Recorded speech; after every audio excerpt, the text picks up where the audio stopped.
This is a gentleman I've been working on for a couple of years, and he initially came in with neck shoulder syndrome.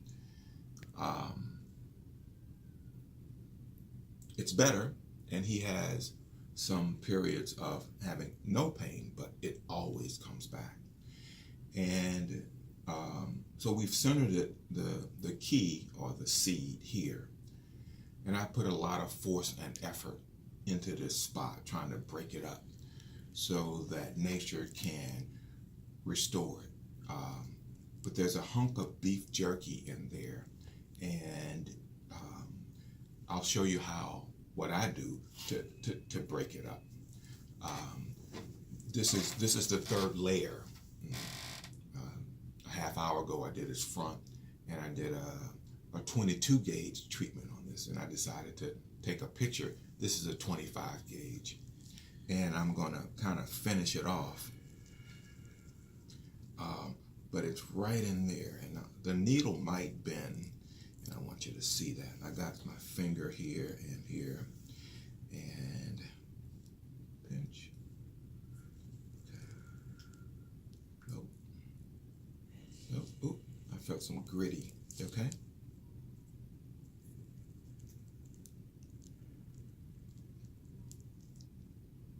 So the last time he came in, I gave him a hefty dose of effort, and now I'm pinching his skin to guide the needle in certain locations, and I'm trying to find that.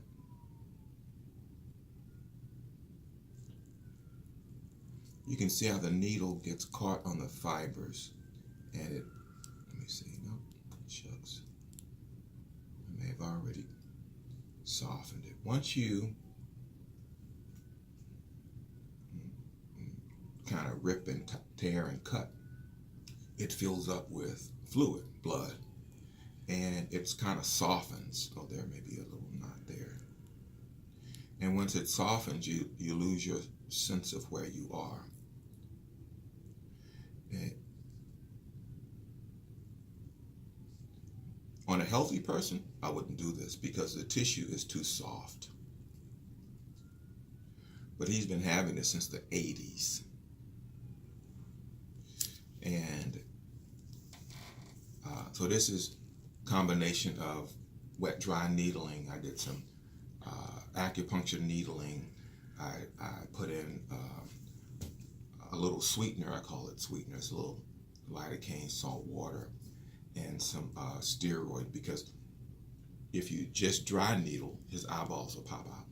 So you want to wet and dry so that you can really do what you need to do without having residual pain, because if you do this and they have residual pain, they may not come back. They'll just tolerate it until the end. But you want to match up what you do with their tolerance level. And thank you.